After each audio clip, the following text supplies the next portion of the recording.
Welcome to the Golden Age of Cardboard podcast, where we remember a time when stacks of cards were held together with rubber bands and Mickey mantles were put in bike spokes. We hope you will enjoy and reminisce as you come along with us as we tell stories about the baseball cards from the Golden Age of Baseball. We will examine the state of the vintage baseball card market and talk to some of the greatest collectors in the hobby.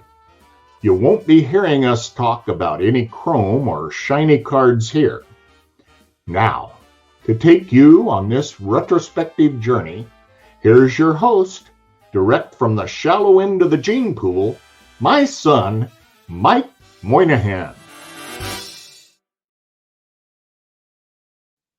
Yo and hello everybody. It is funny every week that my dad reminds me that I'm in the shallow end of the gene pool, but thanks, Dad.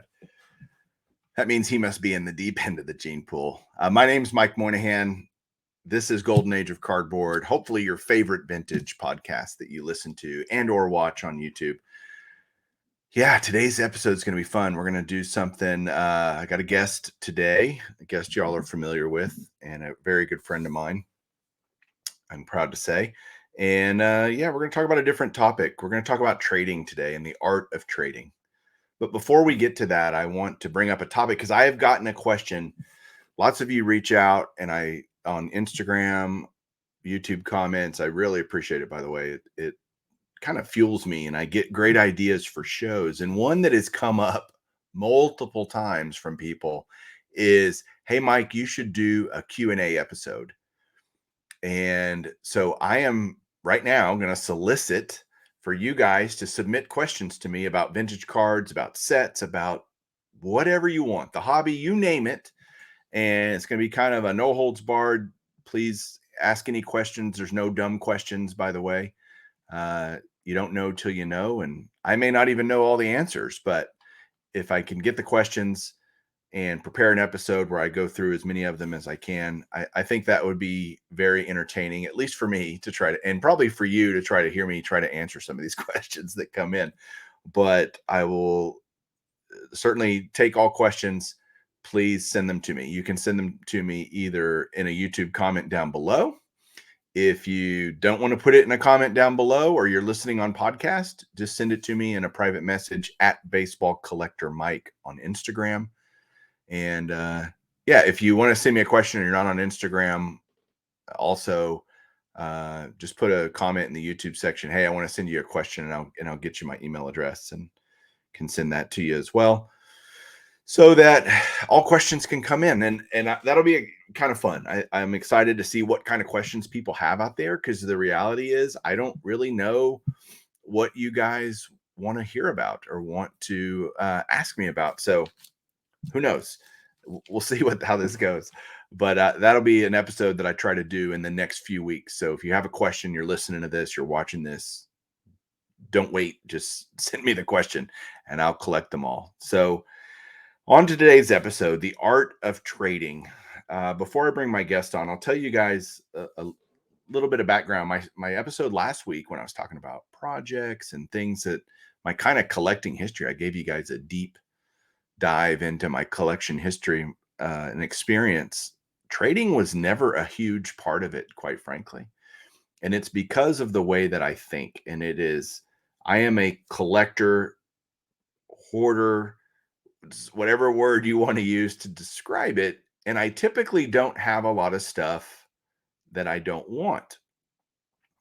I wouldn't have bought it if I didn't want it for my collection. And once I have it, again, unless there's a significant financial need and I need to sell it, which hasn't happened very much in my life, I'm blessed to say that.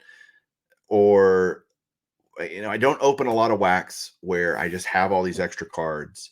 But I had an experience this week that really fueled and prompted this episode. And that was a person reached out. I had opened a box of Flawless, which is Panini Flawless 2021 baseball. Way out of my comfort zone, way out of my wheelhouse. I love modern cards. It's just, that's not a product I'm typically going to, shell down $1,800 for a box. It was given to me And so with the caveat that I opened the box, I couldn't hold it or sell it, which was fine. I got a thrill out of opening. It's always fun to open wax. Like anybody that says it's not fun to open wax, especially free wax, like come on, it's great. But it's the thrill of that chase and the disappointment 90% of the time when you end up with a dud. And so that's why I don't open a ton of wax. Although I have nothing against it, it's just not the way I want to spend my hobby money. So point being, I pulled a bunch of cards and I've had several people reach out for different cards that I pulled, that most of them are newer cards, rookies, modern players. And I had one, it was John reached out, his name's John, and he wanted pulled a Tommy Heinrich, triple relic card numbered to 7.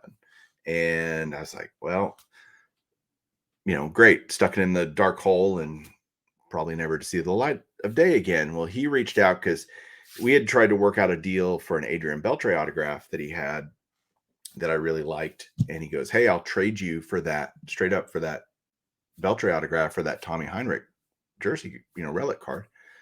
And I'm like, great, that's a fair trade. I got something I wanted for something I didn't want. And that's the first trade I have done like that in a really long time. So I wanted to bring someone on today who does a lot more trading than I do, because it's more of me asking him questions and how does he think about it and all that. And it's everybody's favorite Triple Crown. It's JT, Triple Crown 24. JT, how you doing, man? Welcome to the show again. This is your, I don't know how many appearances you've made on Golden Age of Cardboard, but welcome. Thank you. A lot has changed. Like my entire background changed since last time I was on. It's kind of freaking me out a little bit. How you doing tonight, Mike? I'm doing well. I'm excited because last night you finalized some plans to come to Dallas, to the next Dallas card show in March. You're going to get to stay with me and probably hang out with my dad again. I'm really sorry about that, but we will eat well and have fun, right? That's the plan. We'll see. That's always the plan. So trading, I know you do a ton of it because we talk offline a lot. And I did this deal and I did that deal and I took this card I just traded for like an hour ago and I traded it up to be able to work it into a deal. And it's amazing for you to tell me these stories about trading. And I guess we need to, since this is a vintage card show, try to keep it on vintage. But I think trading concept overall, would you agree that they apply no matter whether it's vintage or modern or basketball or football or baseball? Agree, disagree? I 100% agree, and I think it's stood true for the test of time. So when cards were first put out, on a lot of the packaging, you'll see them say trading cards. One of the cards I actually pulled out for tonight's episode to show if you're watching on YouTube, I'll just give you a little sneak peek of it. But on the back there, it's going to be difficult to tell with my poor lighting. But if you're listening to this and not watching, it says this is from a trading cards product, 2012 Topps trading cards. I have seen packaging for the new Topps Series 1 coming out this week. It says trading cards on it. So these are cards that it doesn't explicitly say what you have to do with them when you get them out of the package, but they've been called trading cards for a very long time. There are whole games that are called trading card games, which is a whole genre in collecting in general. So yeah, I would say that it extends through all walks of life and hobby. Yeah, I mean, of course, trading, the idea of trading is built into the system, but it's a I think something that's lost and been lost. Not that it doesn't happen at all, but I think it happens a lot less than certainly it used to, right? And probably a lot of that has to do with, well, I'm trying to think what the reasons might be that trading is probably because it feels like I don't have a lot of people around me that collect cards that I can just, because I don't want to trade. I feel nervous trading cards over the interwebs, right? I feel like, man, I'm going to get screwed somehow in this deal. And that makes me more apprehensive to work a deal out if I was a collector that traded. And again, guys I traded, like I said in the beginning, the story I told wasn't a lie. I haven't traded in a long time. And it's not that I'm against it. I just, again, I feel like to trade, you have to have something you either don't want or you're willing to trade something that you like, but you trade for something you just like more. You know what I mean? Like you're going, okay, I really like this. I dig it, but I really like that. And if that has to be part of the deal for me to get that awesome card that I've wanted forever or whatever, that's part of the equation too. There's so much that goes into it, right? I mean, this could be a whole episode for your podcast. By the way, JT has a podcast called Psychology of Sports Cards.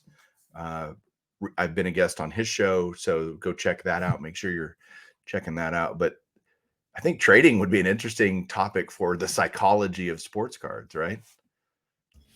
Yeah, I don't know if I want everyone to know my secrets though, so we might have to hold that one back a little bit. No, it's yeah, there's a lot that goes into it. I mean, the decision to part with a card, especially if it's part of your collection, or if you're on my side of the table often as a dealer, there's a lot of considerations that go into it that we may not even really think about are going into it, but they're there, and we're subconsciously going through this and analyzing any detail when we're potentially looking at a trade. So yeah, I completely agree with that. Would you say, and I've seen this, I just want to hear your perspective. You're going to more shows than I am as a dealer and doing things. Is there a lot of trading happening at shows nowadays? I wouldn't say that it's rampant, but it happens often. And the prospect of you being approached with a trade is much more significant. Um, we see the people walking around with the Pelican cases, of course, but they're not on the show floor trading with one another all the time. Does it happen? Yeah, that's something we didn't see before. But I have a lot of people who approach my table now with a box of stuff asking to trade for things, or fellow dealers asking, hey, do you see anything in my case that you like to make a trade as well? I think it's a really fundamental tool in the hobby, especially if you're hobbying on a budget, right? You have stuff that you don't necessarily care about. Um, for example, I'll use an example of a card that you have. Not that you don't care about this card, but you have your 2012 Heritage High Number Bryce Harper. Right. I know we've discussed several times what you plan to do with it. And one of the considerations has been trading for a vintage card. And you could knock out a really significant vintage card that would cost you literally thousands of dollars off of your want list for a car that was trapped in your closet for 10 years that you paid $12 to be graded. Right. And I mean, that was so long ago now that it almost feels like it's a sunk cost. So you're able to upgrade your collection and get something that you really want. Not that you don't like the Harper, but you can get something that more so fits what you want without having to really pay anything for it. Maybe there's some cash involved, but it's going to be minimal depending on what you're actually trading for. So to be able to utilize what you already have, whether it's you open up a box and you got something really cool, or you just happen to buy a collection, or you're taking something on from a consignment, or whatever the case may be, whatever position you're in, it's that idea of not having to put any additional money into getting new cards that I think is so appealing to a lot of people. So yeah, it's definitely a great tool, and I see it more often now than when I first started doing this as a seller. Yeah, I think you hit an incredibly key point, and that is no more dollars out of pocket or very minimal. I know for I just remembered another trade that I did. Essentially, and I think I've told this story. You certainly know this story, but my Mike Trout rookie PSA 10 2011 Topps update. It's the same thing. I found one in my box rummaging, just like the Harper. I had another one given to me by a friend, a raw one, and I took him to the National in what was that? 19? I think it was Chicago 19. And I had those two cards. I got them graded. One came back a 9, one came back a 6. And I'm like, okay, how can I parlay this? I don't need two of them, right? And I'd really like a 10 because I didn't get a 10 on either one that I graded. If I would have gotten a 10 on one of the ones I graded, I would have traded the other one or sold the other one for sure. But I was able to take that and parlay the 9 and the 6. I had to add $50, which not that big a deal. I actually had to borrow the money from Eric but I didn't. I was out of money. It was literally the last thing I did at the show that year. I was totally out of cash, and I borrowed the money from Eric. The cash, and I traded those 2 cards. $50. PSA 10 now resides in my collection. So I made that. I was able to parlay things that I wasn't as happy about, like we talked about. Very little cash outlay to get a card I'm really excited to own long term and have it in the PC forever. So, but just like trade, I see, people trading cards all the time, just stuff out of showcases at shows. And I think the key point is the lack of cash outlay, especially like you said, if you don't have a lot in the card you're trading to get a card that does have a lot of value. That is a huge win, I think, even if you like the card that you are trading away, because of your investment into it, what you have into it is not that significant compared to what the current value of that card is. And, oh man, I can go get this other card. But when you're trading as a dealer, JT, is it similar mindset as a collector, or do you think there's a difference between the way a dealer would trade? I don't necessarily need you to give away all your secrets. But you're not going to run into a lot of the people watching this show anyway when you're trying to make deals. So, okay. But just maybe what's your mindset? What do you think about as a dealer? What are you trying to do when someone comes up to you and offers a trade? It goes into understanding, first of all, and I think this is really key. You do not have to be a dealer to take this as a piece of advice, but knowing what is the goal of both parties. So why is the person trying to trade for your card interested in your card, and how serious about it are they about acquiring it? For me, as a dealer, my goal is to increase the value of what I have. And that's why you'll often hear dealers who will say, well, I have 800 sell value on this, but if I'm trading, I need to get 1,000 for it. Which to me, I've never been of that mindset. In my head, yes, I want to trade up, of course, but I may be stuck with something that might be very difficult to trade, or very difficult to sell, I should say, where it's a very niche market. I need to find a specific buyer where I can trade into something, let's say a mantle. Everyone loves mantle. I have no problem selling a mantle. Every mantle I've had that I've tried to sell was gone pretty much as soon as I tried to sell it and put it on the open market. So if I could get something that becomes a little bit more liquid for me, that's where I'm willing to maybe make more of a concession. But the same ideas kind of apply, where I'm always trying to figure out why they want my card, what they're really interested in getting back. Are they trying to just increase the value of what they have? Do they really like the player or team that's depicted on the card that I have? Are they working on a set? That has come up a few times where they really need this card for their set. They kind of tip their hand a little bit, and maybe they're willing to concede a bit more on their end. So understanding that, I think I want to interrupt you. I'm sorry. I want to ask her.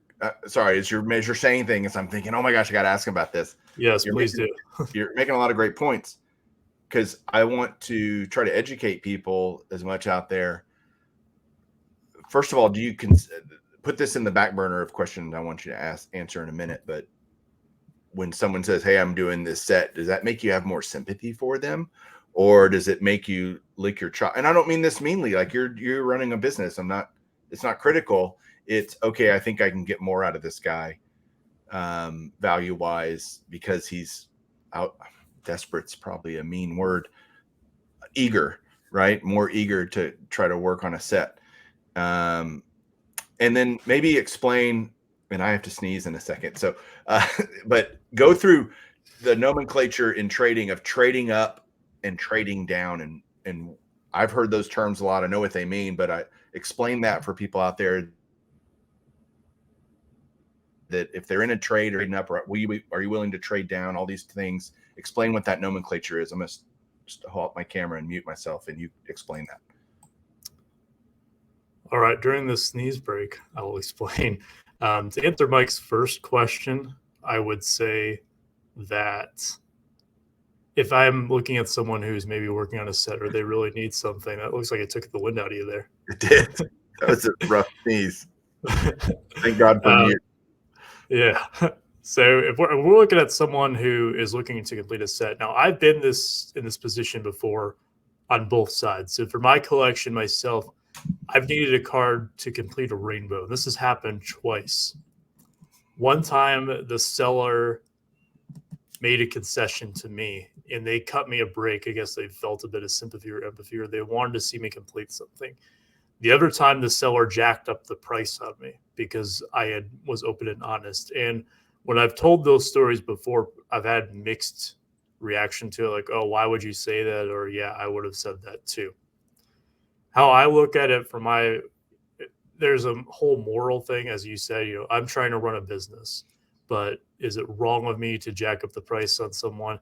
And I think that's a question that we have to answer for ourselves personally. The way I approach it is that if they tell me this and they put this trust into me, they kind of put themselves in a vulnerable spot by saying that, because now they've kind of tipped their hand to me where I know that they need this. And I know that they are more willing to make a deal with me, regardless. They may concede a little bit more value on there. And we'll talk about what I mean by that in a minute. But for me, if we end up making this deal, they're going to remember it. Okay. The set requires them to acquire X number of cards. Same thing with a rainbow to a smaller extent. But I remember specifically those two deals, building those rainbows. And the thing is that I went back to the guy who sold me the card who did concede to me. The other guy I never did business with again. So for me, I'm willing to make that concession in hope that you'll remember that. It will leave a good impact. And even if you don't come back, you'll tell your friend to come back. And in my opinion, it's the right thing to do on top of it. So that's my take on it. Not everyone has the same approach, and that's perfectly fine. But if we're talking about trading up or trading down, it's basically relative to the value of your card. So if I have $100 card and I'm trading, my goal is to trade into a card that I think I could sell for more money. If I'm trading down, it may mean that I can sell the same card for less money, but it may be easier to move. So that's a reason that I would trade down. If I'm trading up, it's of course to make more money. Um, Very rarely am I going to try to trade even. That's going to be, which would be getting a card of the same value, which is very difficult to do, to get two cards to line up where both parties are interested. Usually there is some kind of concession that has to be made on one side or another. And by concession, I'm talking, of course, about you have to, someone is giving up something, whether it's value or an additional card to sweeten the deal, whatever the case may be. It's that tug of war type of thing where, we have to find that equilibrium where things balance out. And you kind of just have to make adjustments on both sides until both parties are satisfied with their trade. Yeah, I've seen, let me go back to your point about the conceding to help somebody out in a trade, maybe to do the right thing and all of that. Again, I trade for cardboard all the time. I trade $100 bills for pieces of cardboard, or $20 bills for pieces of cardboard. So I'm trading cash for cardboard all the time. And when I'm doing that, I find that most dealers, if I tell them what I'm doing, why I want this card, that I can get a much better deal, especially if I'm paying, if I'm buying the card, not if this is not a card for card trade. It's more, I want to buy this card. Most dealers are, I find that to be a smart tactic to talk to the dealer and explain why you want this card. And because most dealers are collectors too, or they have been at some point, and they understand the hunt, and you finally find a card. And the big thing is never lie. I don't think, if you're talking to a dealer, the last thing you want to do is create some Sally sob story that's just not true. I think that is despicable, quite frankly, if someone did that. But when I talk to a dealer, I'm like, hey man, this is the last card I need for a certain player run, or the last card for a Topps one. I was at the last Dallas show and I needed a 54 Topps Gil Hodges. Once he got elected to the Hall of Fame, my 54 Topps run was now not complete. And I'm like, oh, and I found one. And I was telling the dealer the story, like, Hodges got in, and now I've got to get this card to finish my 54 Hall of Famer run. And it was all a true story. And he had sympathy. And I think I got a better deal on the card than I might if some random person anonymously came up and wanted to purchase the card. So it can be advantageous to tell stories. Again, I want to emphasize honesty is always the best policy. But I think that people can sympathize with that, even not just as you're buying cards for sure, but when you're trading.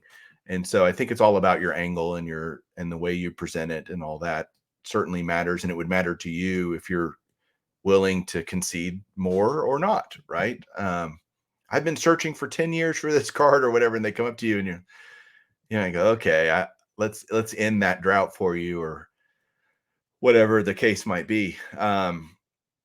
But there is so much nuance to it. You mentioned adding cards to sweeten deals, and I've seen you do that. I've literally watched you do this, where you'll either the deal isn't quite equal, and you'll say, hey, what if you threw that in too? And it's probably not a card you're interested in per se, but you can take that card and it adds value to what you're getting, and it might be an easy card to move on the other side or whatever.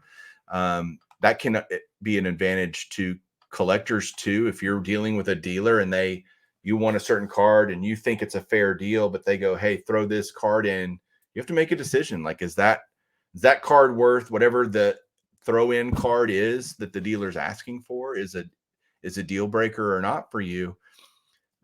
Sometimes I think as collectors, we need to be willing to give more, because we need to, in a trade, like, hey, I'm willing to give up more to get a card I really want, because this other person on the other end when you're trading with a dealer has to make a profit. It's their livelihood in most cases, right? So I think that's true for the most part, that we need to concede a little bit as collectors if we're on the collector side of that equation. But I think it's a little more cutthroat maybe when it's dealer to dealer, or, have you found that to be true, that dealers are a lot more savvy? Yeah, it's I'll use this analogy. It's like putting two magnets with the same polarization together. They repel, because we Right. both have the same goal of making as much money as possible. So when two dealers are making a deal together, all of a sudden it's so much harder to get this going, because we both have the same goal. And unless one of us doesn't think something is as valued as much as something else, that deal's probably not going to happen. Whereas a collector, there's just something that matches so well with the collector and the dealer. They're wanting to get this card for their collection. It's not going back out on the market somewhere. And as a dealer, I'm trying to make money as well. And I think what your point was is that, being willing to make those concessions to get a card you want, if it's within reason, I definitely agree with that. But also, don't let a dealer push you around. And I'm saying this as the dealer. I have had so many people try to trade with me where they think that I'm not going to let a deal go through over $5 to $10 because their card, they value it at $5 to $10 less than what I have. And that's just not true. Like, there's a lot of things going through my mind. Like, if I've had this card for 2 years sitting in this showcase and you're the very first person to ever show interest in it, I am much more likely to move it to you, because I want to get something fresh that I think will ultimately get me to a cash out at the end of the day. Even if I have to concede what is $5 in my mind in value, that card is only worth what someone is willing to pay. And to this point, no one's been willing to pay that price if I've been having it for 6 months, a year, 2 years. So I think that's really crucial to understand there, is that it doesn't have to be the zero sum transaction every single time, especially if you place the intrinsic value into the card. Now, would I recommend trading away your $200 cards for $100 cards? I mean, if you really want to, yes, but I think that there is some middle ground, and it's ultimately up to you and how bad you want a card, how rare is it, how likely are you to see it again? All things that you should probably consider before making that deal, just as you would if you were going to buy the card outright. It just so happens to be that your currency happens to be partial cardboard and partial paper. Do you do a lot of cash trade deal? Like, do you think that's the more like, to equal it up as best you can, there's cash given on one side or the other? Yeah, cash is king. It can fill in a lot of stop gaps, because, like I said earlier, the chances that two parties have any combination of cards that you can think of, however many cards it may be, where they can work out a perfect deal where both sides are happy, to me feels rare. Now, I have done it before and I've seen it happen before. It's not like it doesn't happen at all. But a lot of times, cash is the ultimate equalizer, especially from someone who is originally looking to sell. Because I've had individuals, for example, I had a Tom Brady Mosaic Genesis that I had traded for. We're on a vintage show here, so I'll give another example. I traded for a 51 Bowman Ted Williams PSA 6, and that deal required a little bit of cash at the end to go through because the seller needed to get at least some cash for the card, even though they were increasing their total overall sum of their assets. They needed just that little bit of cash because at the end of the day they have to make money, and I understand that. So I threw them a little bit of cash to make the deal happen. So yeah, it happens all the time, and I think a lot of times it's usually the last step in a deal, whereas the cards themselves typically make up your core of what you're trying to get. Yeah. It's funny to think we've all heard this term probably before, but the best trade is one where either both parties end up happy or both parties end up slightly disappointed, right? I mean, if both parties feel like they got a little screwed, maybe that's a fair trade. And if both parties leave the trade happy, that's probably a pretty good trade. You definitely don't want one party to feel great and the other one to feel necessarily slighted. But usually, like you said, it's not a zero-sum gain most of the time.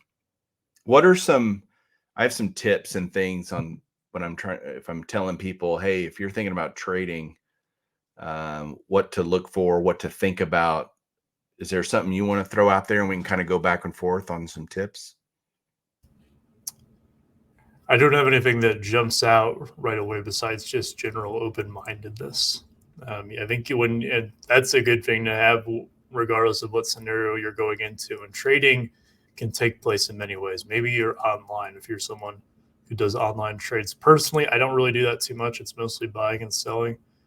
I think more so when we think of trading, it's an in-person type of thing. So if you're going to a show or even a trade night, with how popular those have become, keep an open mind. That's the biggest thing. But I'd love to hear some of your tips and kind of play some volleyball with So that. I get, and like I said, a lot of people reach out and make comments about the show and things. And what I've heard a lot lately is, hey, I've been a collector. I've gotten back in the hobby. I bought a bunch of new stuff because it was what was available and on the shelves kind of thing over the last few years. And now I've got all this stuff. I've gotten some of it graded, da, da, da, da. But I'm really wanting to shift into vintage. And it's, I'm glad I found your podcast. Yay, all that stuff. And thank you to all those people that have reached out in that regard. But shifting from, and I think it's very difficult to trade modern stuff for vintage stuff. I think that becomes where most likely you're going to have to trade more modern to get less vintage. If that, what we would use the term, you're going to have to trade down to make that deal probably happen. And that might be okay for you because you're wanting to get rid of the crap anyway. You know, I call it crap. That's not fair. A lot of people love modern stuff. You might want to get rid of the stuff you don't like anymore to get the stuff you want to start focusing on, and you want to use the assets that you have, which is the modern cards, to do that and not outlay cash. Something I think is, and this is what I look for even as a buyer of cards. If I'm walking a show, finding that dealer that has 99% modern stuff, and then they have the random vintage card in their showcase, or just a couple of vintage cards, and the rest of they might have a couple of vintage baseball cards, and the rest of it's modern basketball. And you know that they just acquired that as part of a deal to sweeten a deal or to make a deal happen, that's not really their milieu of what they love to collect. And so I look at that as an opportunity to maybe get a card to get a better deal, simply put, because they're just looking to cash out on that card. Like you said earlier, they're trying to that was part of a deal probably, or something. It's not their thing.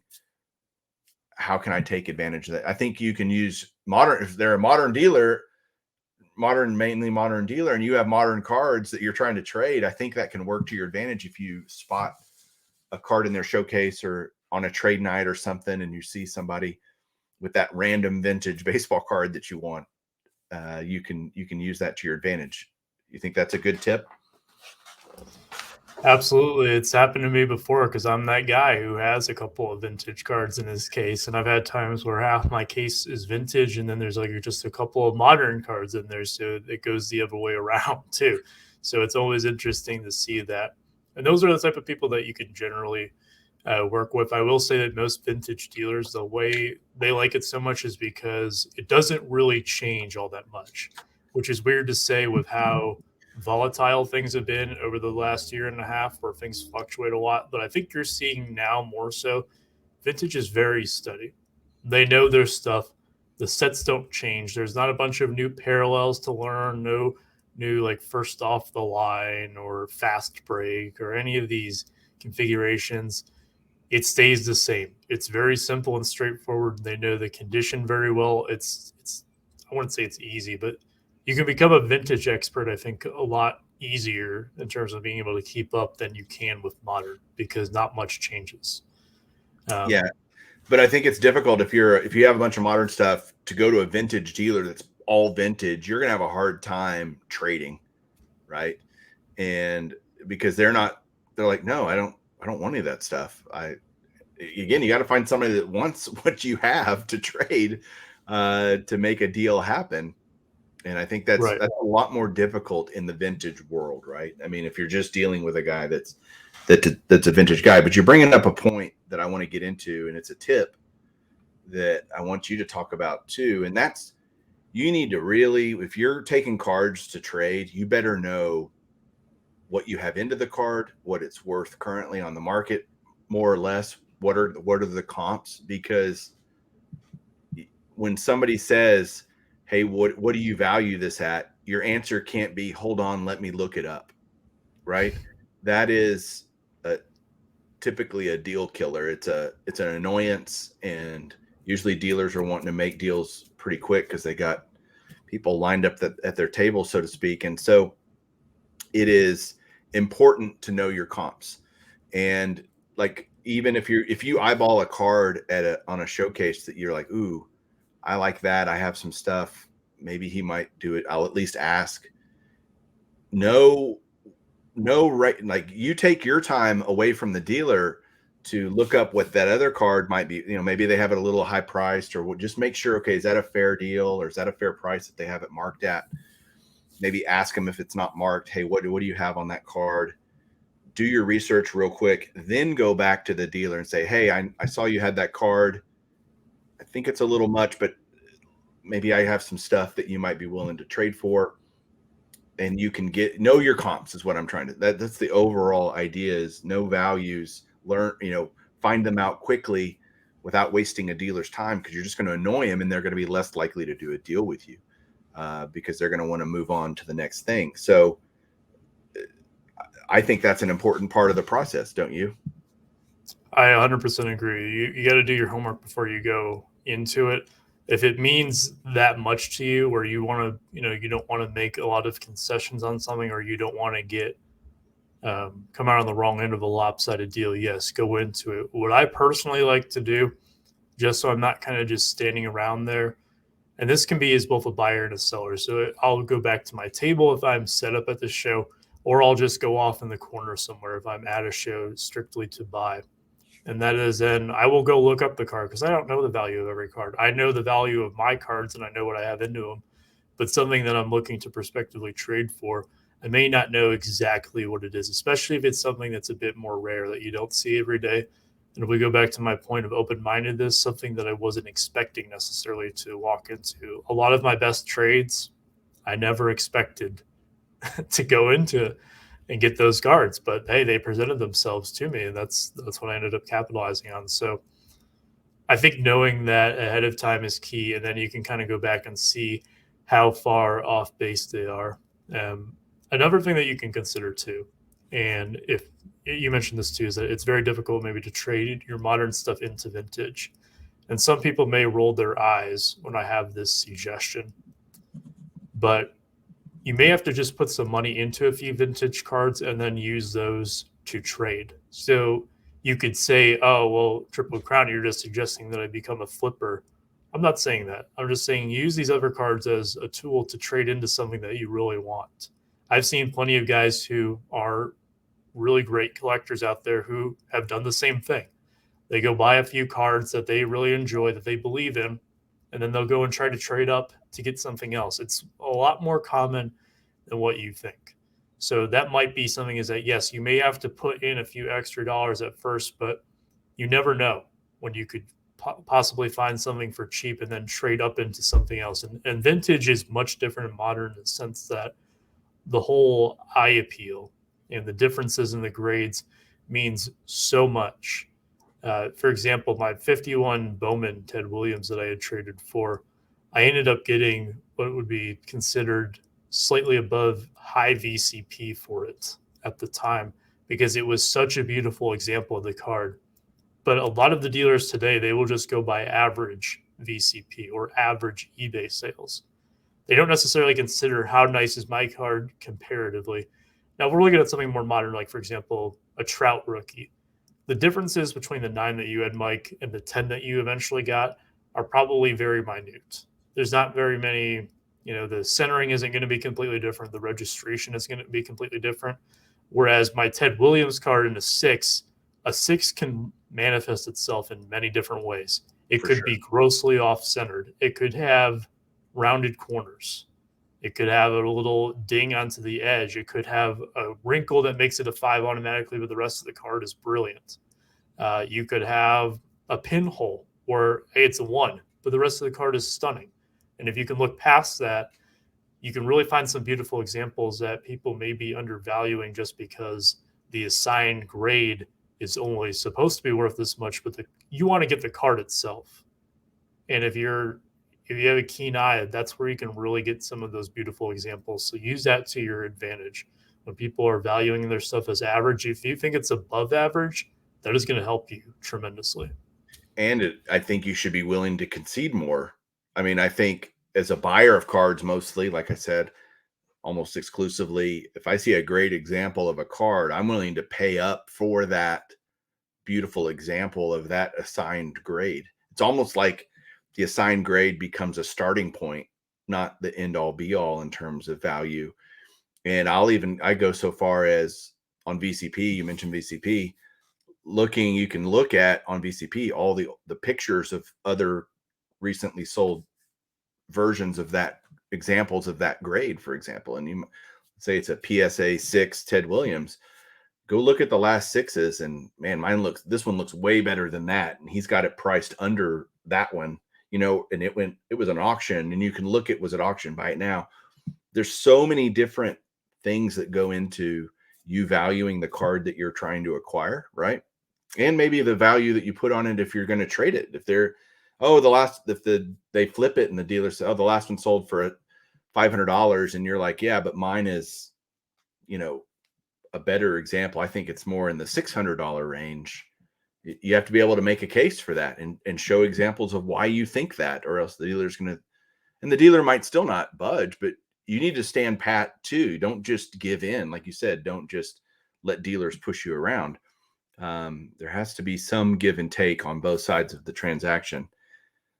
One last topic, and then I'll let you go, JT, or kind of question or tip or whatever.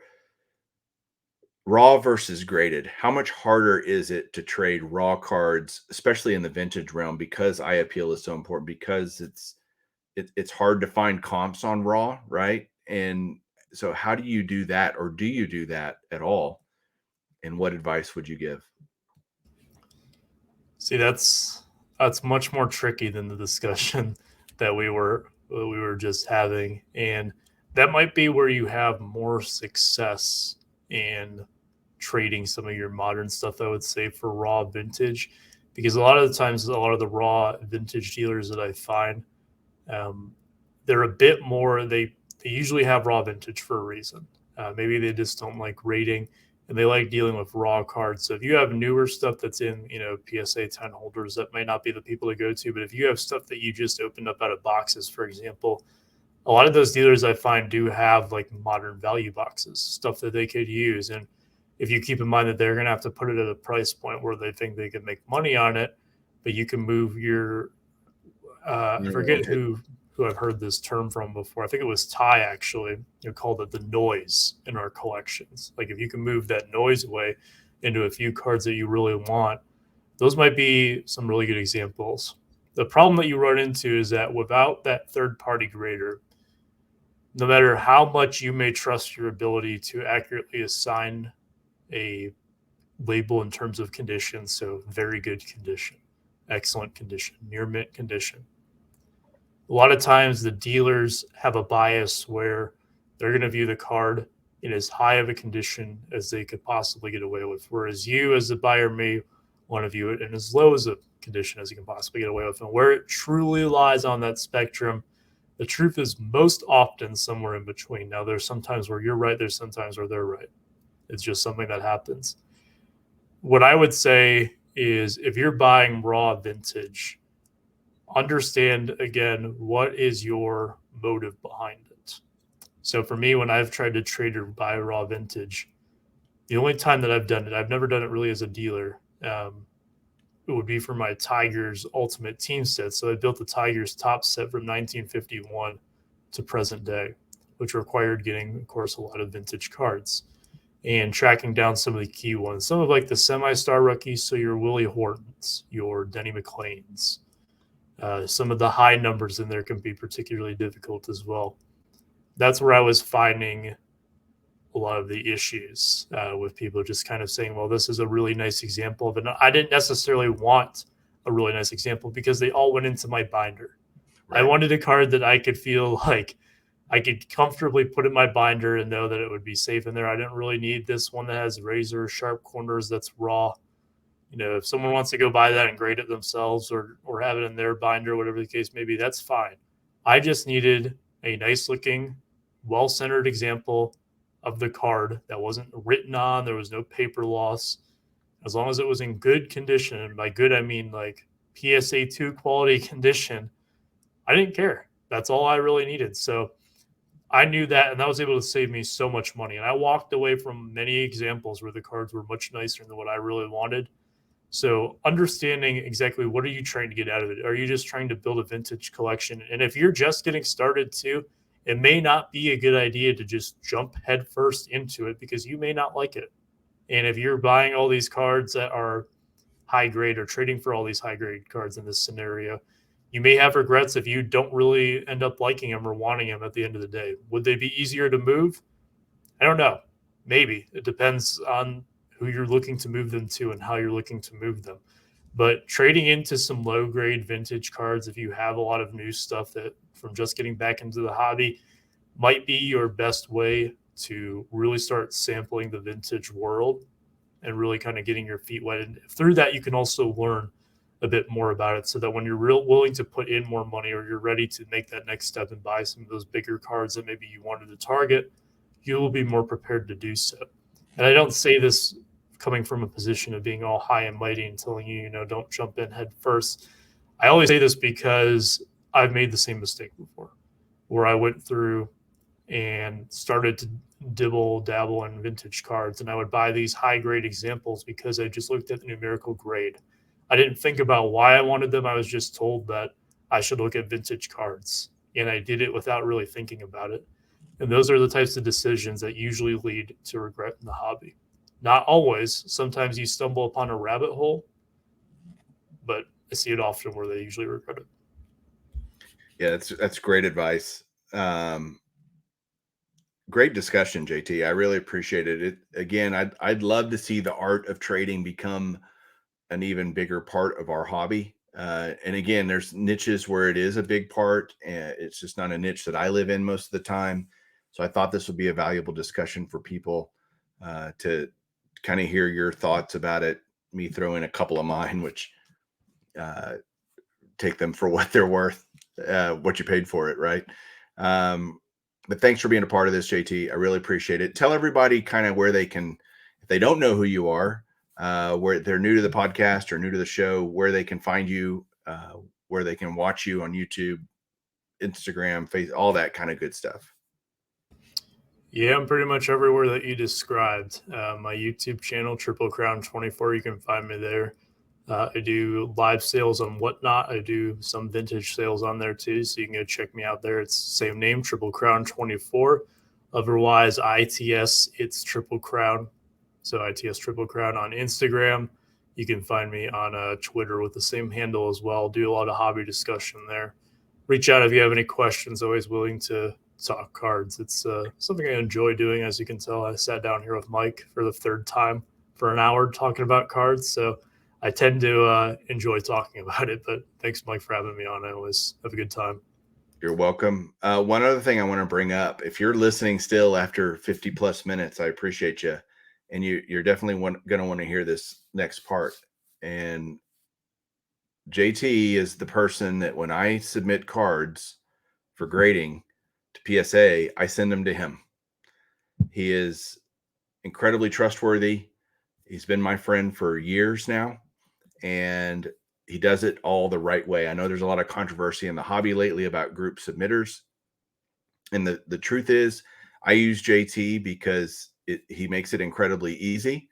And I know my cards are going to be taken care of as best as, humanly possible. And I'm going to get them back,